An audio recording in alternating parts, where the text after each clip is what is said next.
This episode is fueled by Frontier Coffee. Family owned, family operated. Fresh roasted coffee inspired by America's Wild West legends.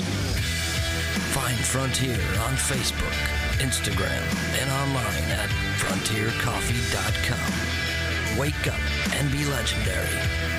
And now to the Kensington Corner. Good morning. Welcome to Kensington Corner. I'm honored today to have Mike Glover, retired Sergeant Major for Green Beret, host of the Fieldcraft Survival Podcast, CEO of Fieldcraft. Mike, how you doing today, man? Good, man. Thanks for having me on. Yeah, dude. No, thank you so much. You are by far probably the most requested guy I get to get on. You have like this huge cult following now that you're out, you know, and you had this great career. So it's awesome to actually get you on one-on-one because for us, it's just an honor. I appreciate that, man.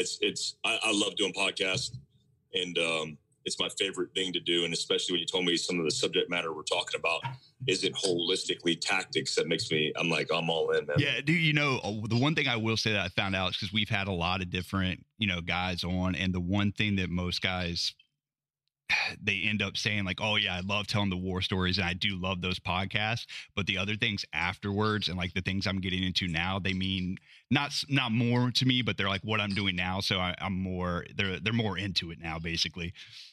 Yeah, for sure, man. So how did Fieldcraft Survival start? I mean, you know, obviously with the Green Beret background, it came out, and in any time, probably now is the most important time for like you're seeing a lot of people now who are like hopping on to like, man, maybe I should have prepped more. And it's like, yeah, maybe you should have.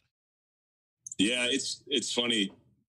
I think we talk about how preparedness too late is associated with panic. You know, if you're showing up buying toilet paper and a whole bunch of food now, then you're somehow paranoid. But if you did that, you know, in November of 2019, you're the guy who was prepared. Right. And I've always been about preparedness, man. I love the survival genre because it's so broad. And I think when I was in special operations, when I transitioned to working with the CIA, I was a GRS guy for 3 years. I started realizing what it was actually like to operate with no support. Right. You know, you're spoiled in the Army, man.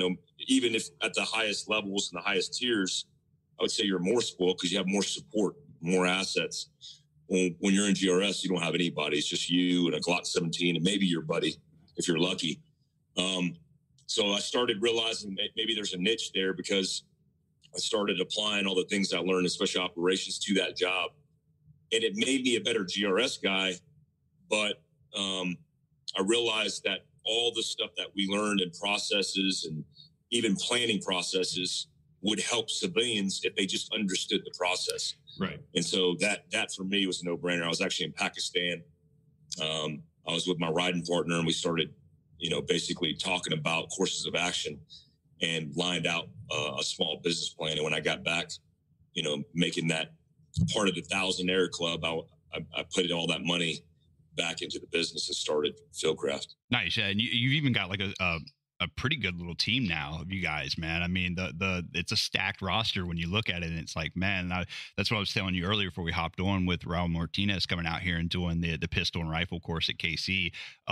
You guys are good at what you do, and it shows, you know, in your craft. And it's, you know, I got nothing but positive feedback from that course. And I was like, yeah, man, it's wild, you know, because when you take guys who are actually passionate about what they're doing and you're putting them out here in the field and actually having them train guys who need the training, you know, who are passionate about getting the training, it shows, man, hands down. He was a solid guy. Yeah, I appreciate that. We have our own internal process for recruiting and vetting guys. And, you know this, that the tactical industry could be full of toxic personalities. Yeah. And one thing I won't tolerate in my company is guys who have egos, guys who aren't willing to commit to a purpose-driven life in this business, because it's not about monetary gain for me. That's an right. after byproduct of doing your job. And so if the guys aren't passionate, we've let a lot of guys go because of their egos. Raul Martinez, he's one of the right guys. You know, he's my training director, former undercover police officer, former sheriff, former Army 19 Delta, got combat, but super humble about it. Yep. You know, he doesn't have an ego. And that's what we recruit and assess. We're looking at a Navy SEAL right now, who kind of fits that personality, but that's how we scale. Yeah. You know, we scale up with, I think, the best guys in the business at teaching before anything else, and who have humility and empathy for people who want to learn. Yeah, I had they made me, I do not call myself a digital influencer now, but I did a live stream for someone the other day with tips on digital influencing. And one of the first things I said, I was like, man, you guys, when everyone starts creating content, putting this stuff out here, the first question they ask is how much money I can make. And I was like, that's the wrong question. I promise you. I said, if you start right now and you're starting a small business or anything, you're starting a content creator, that's what you're wanting to do. Put a team around you of people you can trust and who are solid individuals that you have vetted, you know, on a scale, and the money will come. If that's your long-term goal, it'll come at some point. But basing your whole business model on how much money I can make is a surefire way to get failure really quick. I think ultimately when you create that kind of vision, it drives your decision making in the wrong direction. Yeah. And it could lead you on a dire path, as opposed to, you know, sticking to your purpose and your passions and then giving back as much and as most often as you can. Even when, you know, our first year, we didn't make a lot of money, but the profits that we did have, we found a way to partition that and give back to people who were, you know, less fortunate than us. Yeah. I was going to say, I would say this year we will probably give more money back to the Green Beret Foundation than I'll make easily. It's not even close. After paying out everything we have to pay out on our business end, and then the donations that we give to them, I know for a fact that, you know, so for us, we're the same way. And we looked at it like, I don't know, man, I didn't have to take out a small business loan. I don't owe anybody else money. So everything that I make is my own. So for me, giving back to things that matter. You know, we're doing a whole series next month on Gold Star families, you know, leading into May, and their stories and what they go through mean a lot more to me than, you know, anything. I'm comfortable. I'm fine. You know, so there's people out there struggling that actually need help. And I'm glad companies like us do things like that. So. Yeah, that's the right answer.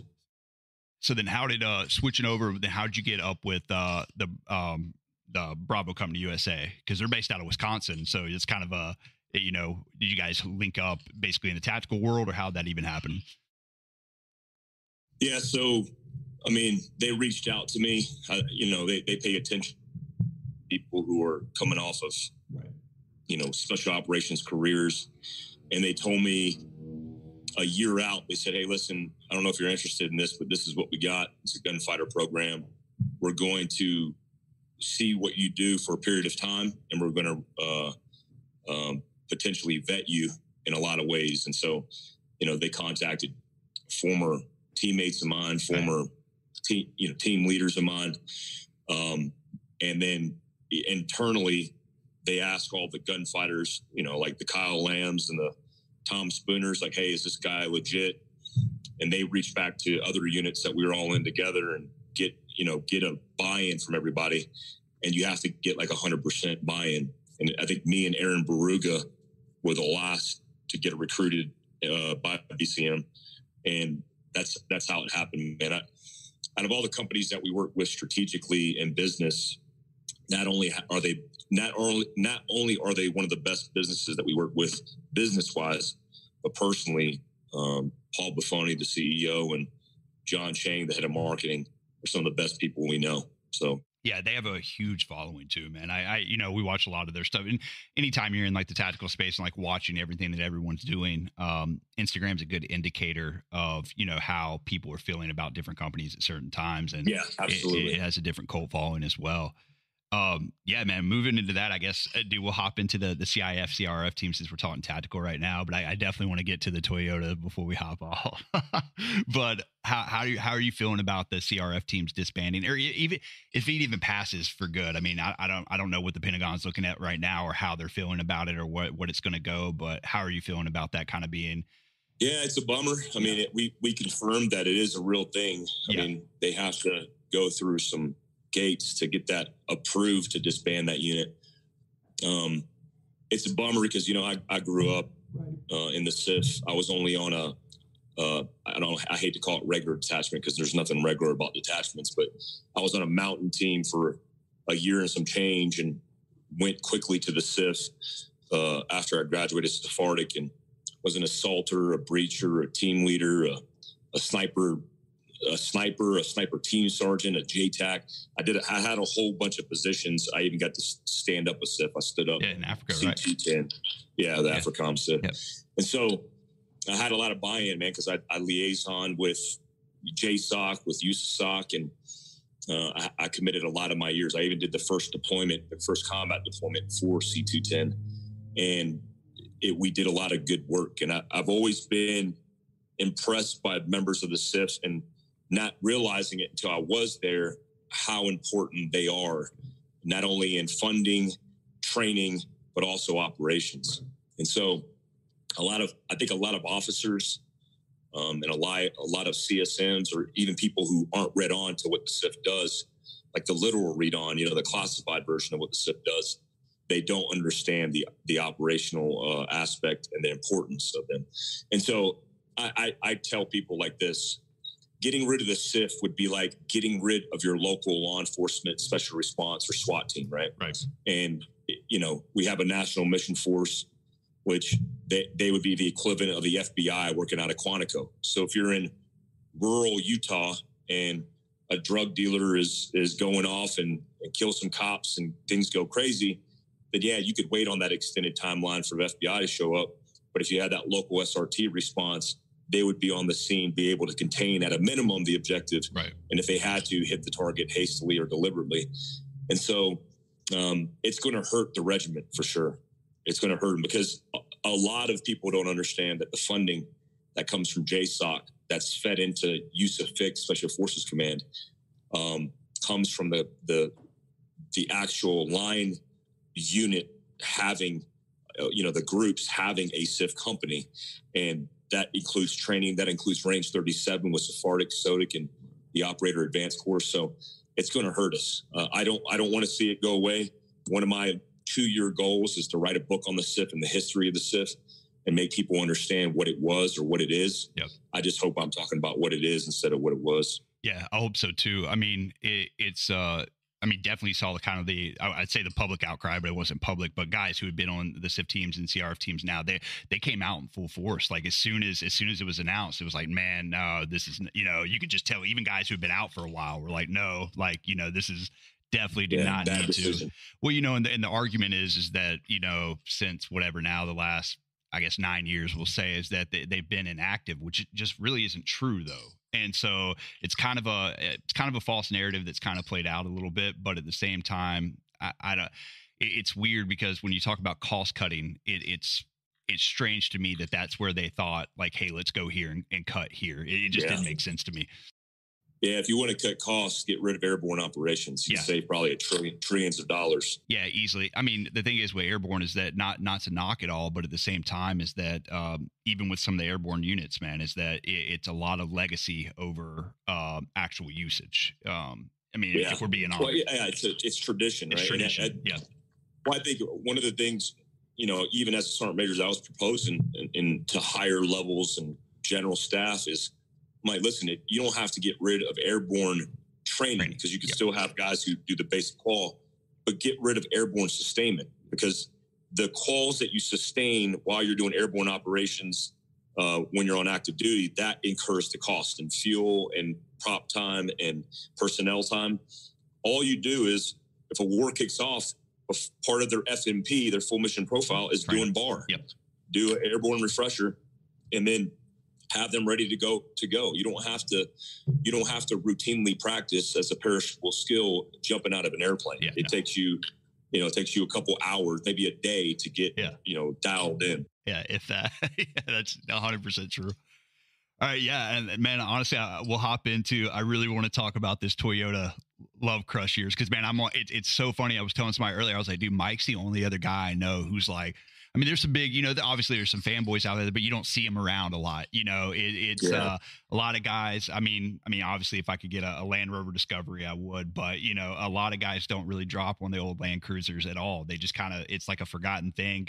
I think the Jeep world kind of like took them over at some point, but I love that you throw them out there. And I think I saw something, can't remember the last time, I know you posted something up about it, but either way, it was basically like a reliability post. You were like, man, they're reliable, man. And I've always told people that if you want the most reliable, affordable, all terrain vehicle you can get, why not look at the 70s miles Land Cruisers? And people are like, what? I've never even seen one of those before. And I'm like, yeah, you're missing out. Yeah. I think it's funny. Every time I drive, I got a 1973 FJ40 Land Cruiser. And every time I drive it around, Jeepers wave at me because they think I'm a Jeep. And the actual Land Cruiser was actually called a Jeep back in the day. People thought it was a Jeep. They sued the Japanese and said they had to change their name, and they changed it to Land Cruiser. But throughout the world, the Toyota Land Cruiser is the staple for a SUV style vehicle that's the most reliable vehicle on the planet. I used them probably in every combat rotation that I've done, every deployment across the world I've used Land Cruisers. I mean, there's a reason that jihadists use Land Cruisers to go across the plains of Africa. It's super reliable. The ones overseas are a little bit better built, but I think people, because obviously Jeep is a Jeep thing, they sleep on Land Cruisers. And the value of Land Cruisers have always been retained, and they're some of my favorite vehicles. I've owned 4 or 5 Land Cruisers, but my favorite by far is the FJ40 because of the simplicity of it. I have people get on me a little bit, but I have a Chevy 350 small block, and I'm actually swapping it in a 5.3 liter LS engine, which is like a Vortec engine out of like a Suburban.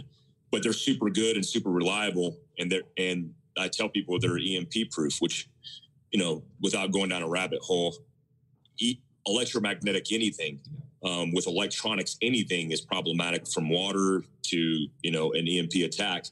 And so having that vehicle, knowing it's always going to crank, you're always going to be able to work and tool on it. You don't need a PCU programmer to work on it, is a peace of mind. And I think it should be a staple of, if you're like one of those survival prepper kind of guys and want to be prepared, it should be something that you invest into. Yeah. And honestly, I mean, even I saw one the other day I was looking at, I think it was a 74, 75, and it was completely restored. And I think he was selling it for like 27. And I was like, man, that's not if you're going to go out here, it's nothing, if you think about what guys are actually spending. I was curious, and I wish I could remember the name of it as an article I read. But you know how every year basically we get, the U.S. allows vehicles in that the U.S. DOT, would not approve prior. I saw that the Toyota version of the Humvee was approved this past year, and and it's like it looks like a Hummer, like a H1. But it's huge. But the first year was like 90, 99 or 98. But I saw it. I'd never seen one before. So I looked it up just curious, and it was like $200,000. And I was like, yeah, that sounds about right. Yeah. I was like, but they, I was curious about that too. But I just don't think anything beats an FJ, man. I really don't. Did you swap out the axles on yours or no? All original? Yeah, it's all original right now. I mean, we'll probably do an axle swap. The great thing about those FJs is they have solid axles. They're beasts. My particular one isn't the fastest thing, right? But it's the most reliable thing. And George, who works for me, he has a FJ80. I've owned 4 FJ80s. Those are reliable options as well. Right. He's got a 97. But you can't go wrong from 91 to 97, 98. They're good rigs, man. And then the newer versions, like a brand new Land Cruiser, which is what I use in GRS a lot, they're super expensive. But I tell people, like if you buy a Toyota 4Runner, which I have a 4Runner as well, I have 130,000 miles my 4Runner, super reliable. But to get it proper where I felt comfortable with it, I invested probably $20,000 into it. Bumpers, winches, racks, suspension, the list goes on. You buy a 70 $60,000, you could probably get them pre-owned for $50,000. Land Cruiser, a newer model, you'll never have to do anything to it. In fact, I would encourage people not to do anything with them because they're already built from the factory, off-road capable, and they're maxed out. Yeah, I mean, they're by far, I just think because they just didn't get a lot of attention, man, but they're the most underrated SUV by far. Yeah. It's not even close. Yeah, like sure. I get a lot of guys who, and the same with the Jeep, with the FJs, they think that they're like old Defenders. And I'm like, and they kind of do look similar in a way, but I think a lot of people, they're turned off or don't even look at them because they think the price point's just so far up there, and it's really not. They're actually pretty affordable and very easy to work on. All right, so bringing me into the rally Porsche, then I'm completely out coming in blind on this. Sam was like, "You haven't seen his rally Porsche?" I said, "No, dude. I just check out the Toyotas." He was like, "He's got this Porsche, man." He's like, "You got to ask him about it." For me, I said, "All right, I'll ask him, dude." Man, so I've always been a Porsche fan. You know, Porsche is a iconic car. I like the fact that Ferdinand Porsche was tied to World War II, and right. You know, if it wasn't for America, Porsche wouldn't exist. I mean, we essentially allowed Volkswagen and Porsche after the rebuilding of Germany to, you know, elevate their economy because they were in a world of hurt. And part of that was doing export and import of the VWs and the Porsches. And if it wasn't for that deal, Porsches wouldn't exist. And I geek out on that history, but that's the reason I'm, you know, for the first time, I'm looking at Porsches because I don't like new Porsches. I don't like electronics or everything else, but I like anywhere from 68 to 89 air-cooled Porsches. And so I looked at different variants, and I chose the 1980 Targa model. Now, the Targa is essentially a convertible with a roll bar. Yeah.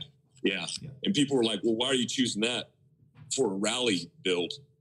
And what they don't realize, and I haven't even talked about this, but I've been doing all the research and getting everything set up, is that when you remove the Targa roll bar and the glass, I was going to do a swap off the coupe anyway. Right. Because I'm going to replace, if I had a coupe, I would have just ripped off the top of the coupe and put on a fiberglass or carbon fiber hood anyway, because one, if I roll it, I'm going to have a roll cage, and then I'll disintegrate the top of it, but it won't flex metal into the structure of the rig. Yeah, it would break away. Yeah. And then, and two, it lightens the overall weight of the vehicle. So I have a plan to do that. I have Elephant Racing suspension, which is the world's premier. I mean, man, my suspension for that rig costs $10,000. It's world rally race car suspension. And people are like, well, how do you take a normal car like that and convert it to a rally car?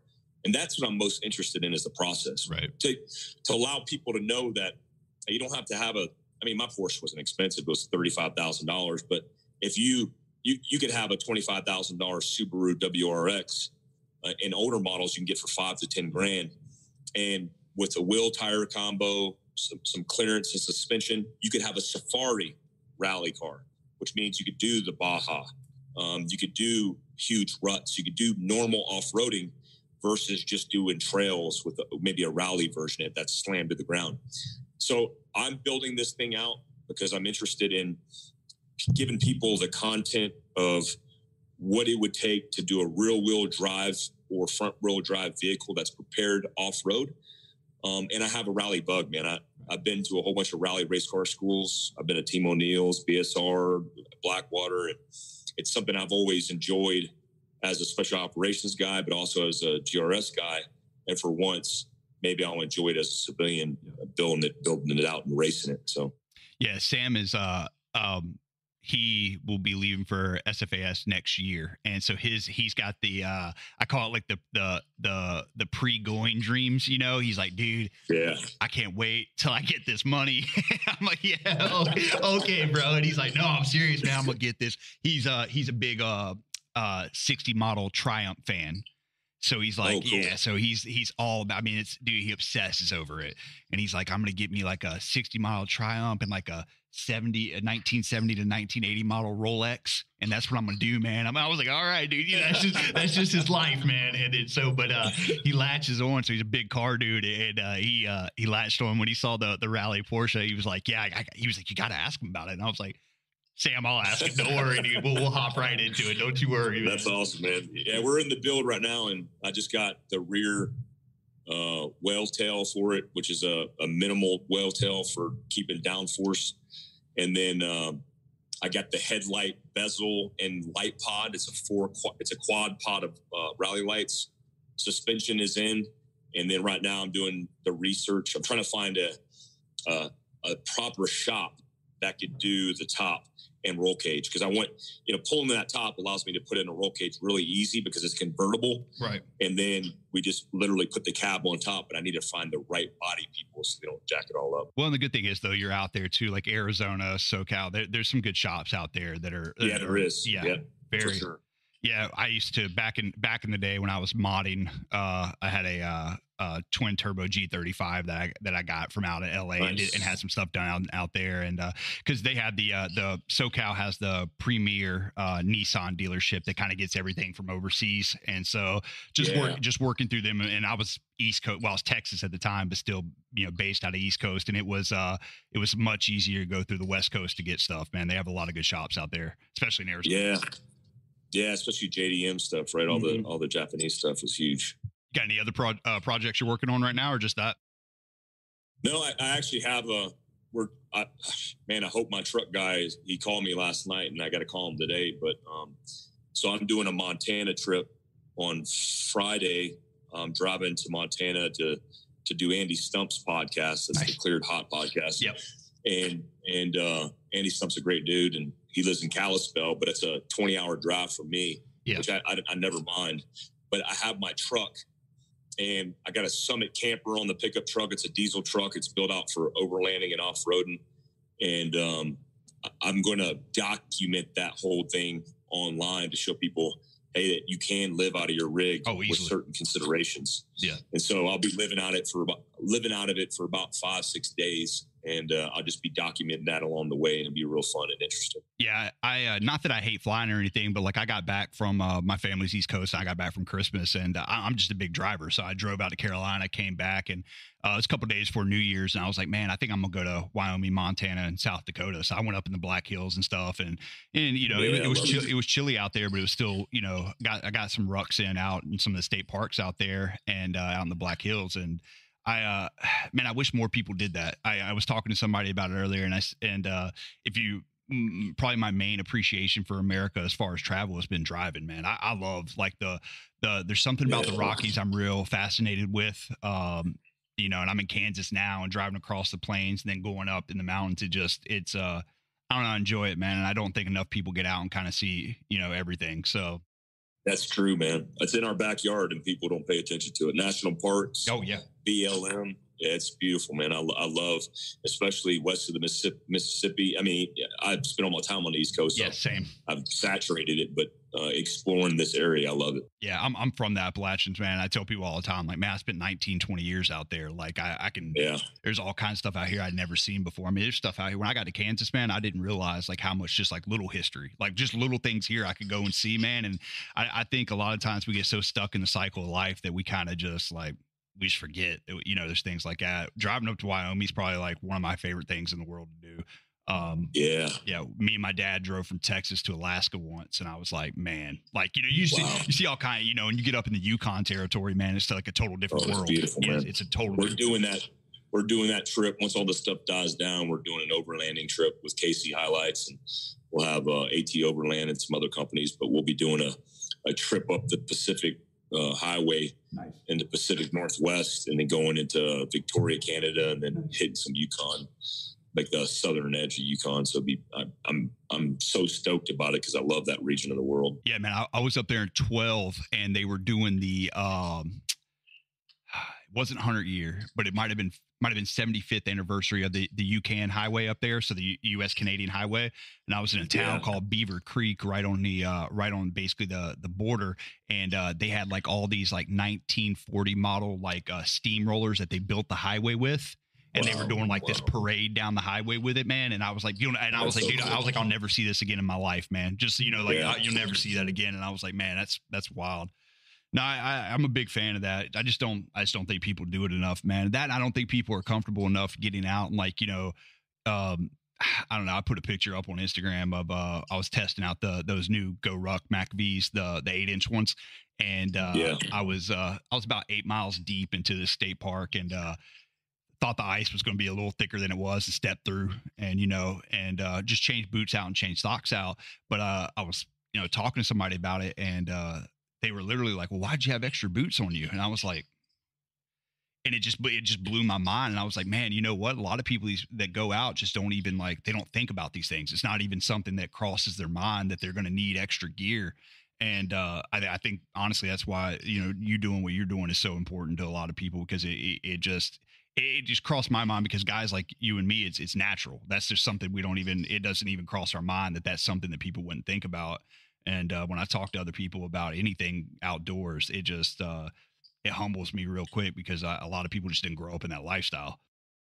Yeah, I think that's something I always got to educate my guys on, because we always have to stay, realistic and understanding that the generations that are behind us certainly didn't grow up that way with technology in their hands. So when we're teaching, we're doing this bug out stuff, and we just did considerations in your own backyard.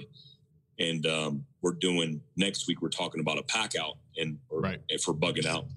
And I'm like, man, we don't need to be talking about high speed gear. We just need to be talking about the basics, like extra socks, extra t-shirts, not wearing cotton, basic stuff that we took for granted, because that's just how we lived, and we learned it the hard way, or we learned it in training.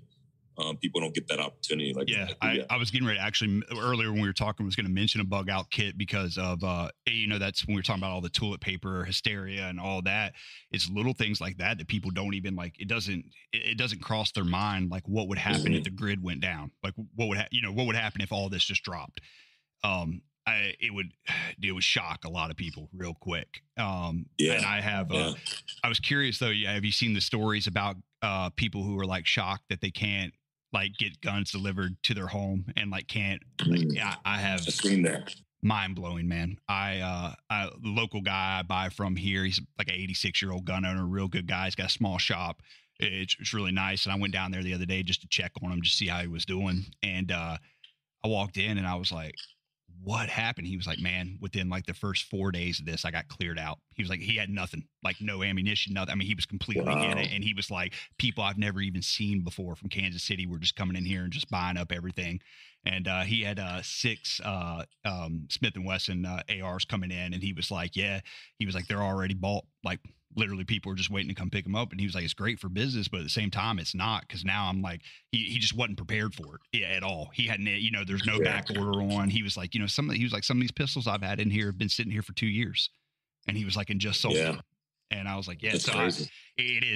The hysteria, man. And then I don't know. I hope that some people learn some lessons from it, as far as hey, maybe next time this happens, we'll be better prepared. I hope that's where it comes out of. Yeah, I do too. With that gap in, so many guns being distributed or disseminated to new gun owners, I think training is super important as well. Man, I just told that. I was telling that someone the other day, is that so many people are just buying right now and have no idea how to use these things. And it's just, I don't know if it's going to make the 2A argument. I don't know where it's going to go. Honestly, I don't know, but there's so many people now. And I was cracking up, because I read that article. It was just basically dude was surprised that he couldn't just go in and get it and walk out. And I believe I think it was California, and I may be incorrect on that, but I think it was. And he couldn't believe that there was a waiting period. And he was like, well, no, I want the pistol now. And he's like, well, sorry, man. I can't, can't do anything for you. I don't know what to tell you, and it was just shocking to people. And I think that hopefully it highlights, it gets the debate going in a positive manner, man, because it's been kind of contentious the last 3 or 4 years. Yeah, it's definitely changed. This COVID-19 stuff has definitely changed our priorities. And I think all the things that we were thinking about that mattered before going through this whole deal it doesn't matter anymore. A lot of the stuff that we were bogged down on, or the media was bogged down on, they're kind of shifting focus. Yeah. I was talking to a guy, and I told the story on here before, and it was just a small story. And he basically was like, man, you know, I've been so busy with everything I've been doing. He owns, him and a buddy, used to be co-owners of basically Muscle Farm, the old supplement company. And now they own their own stuff and their own gym. And, he was saying, yeah, man, I didn't even notice until about, you know, the fourth day that it was like the fourth day in a row I cooked breakfast for my kids. And he was like, I haven't done that in years. Like never. He was like, maybe once or twice. And he was like, so every day now, you know, I'm getting my workout in, I'm hopping in the sauna. And then about 8:45, 9, when they're rolling out of bed, I'm able to cook breakfast for them. And he was like, I'm never going to get this back, you know? And I was like, yeah. Take advantage of the time while you can. I mean, it's not like we're in a third world country. Exactly. Being self-contained or being self-quarantined or sheltered in place. It's not a suck fest. For most people in the U.S., without them admitting it, is a vacation. Yes.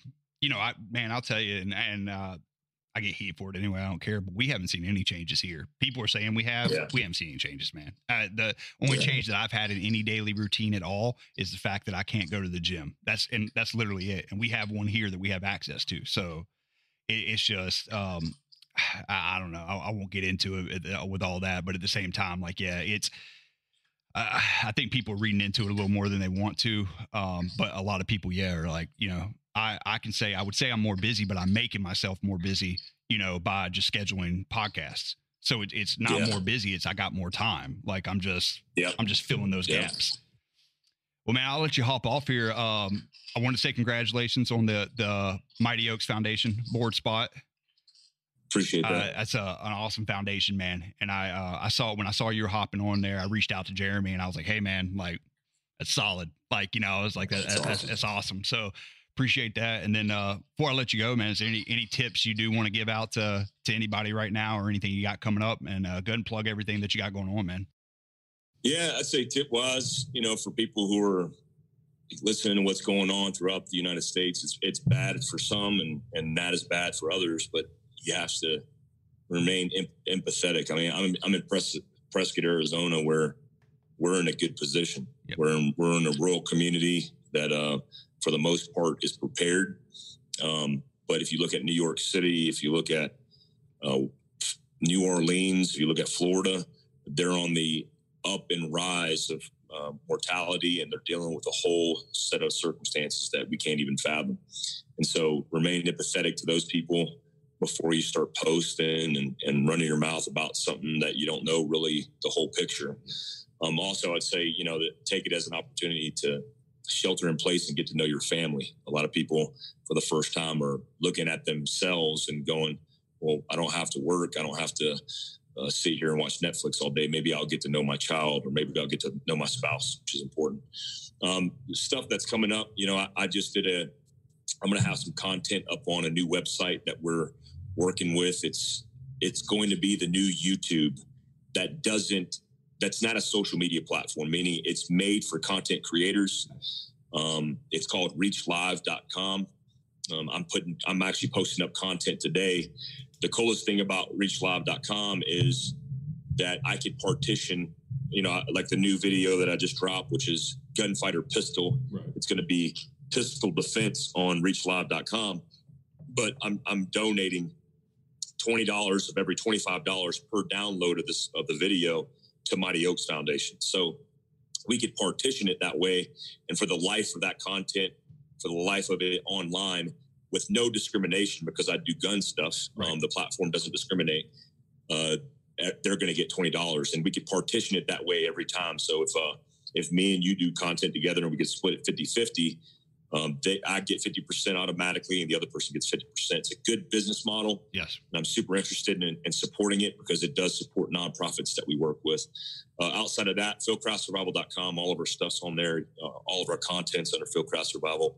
I encourage people to take advantage of the podcast, YouTube, and everything else, because it's free content while you're sitting on your butt at home. If you want to learn about preparedness and get more interested in living that lifestyle, that's a good start.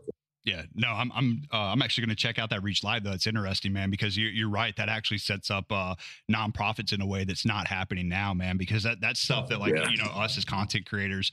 I mean, that's something if you did as a side hustle, I could give 100% of those proceeds back to Mighty Oaks, Green Beret, anywhere, and not have to worry about it. That's awesome. That's absolutely awesome. Yeah, it's super cool. Yeah, it is. Mike, man, thank you so much. I appreciate it, Sergeant Major. I mean, I can't tell you how much you coming on has meant to us, man. It's probably about I probably had, I'd say over 100 people. That's not a joke. Asked me to try to reach out to you. And I'm like, yeah, I'll try. He's a busy guy, man. Awesome. I'll see what happens.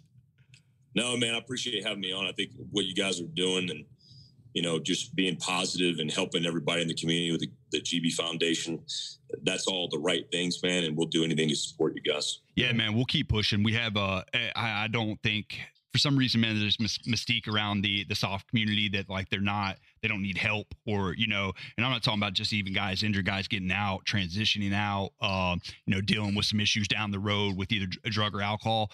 They're still humans, man. And I think there's this mystique around it and people don't think that they have issues. And, some of the stuff that we try to help with, it's humbling, man, because, you don't realize how good you have life until you start really digging deep in some other people's issues and helping them out. And then you're like, God bless, man. Like, so it's humbling. Sure. It's humbling, dude. And we appreciate it. We appreciate what you're doing too. So I really do. I appreciate it. All right, bro. Thanks, brother. Yeah, man. You have a good one. You too. All right, guys. Hey, thanks so much. Check out Mike on all the platforms he threw out there. Get ready to check out reachlive.com. And hopefully we can keep pushing these positive conversations. And I really hope you enjoyed this one. This episode is brought to you by True Patriot. True Patriot is setting the standard for Patriot lifestyle apparel. 100% made in the USA. At True Patriot, it's more than just great shirts. It's about the mission, supporting our nation's veterans and families. Are you a veteran-based organization, nonprofit, or small business? Let them help you with your fundraising and custom shirt needs. Check out True Patriot today at truepatriot.com. TRU Patriot.com.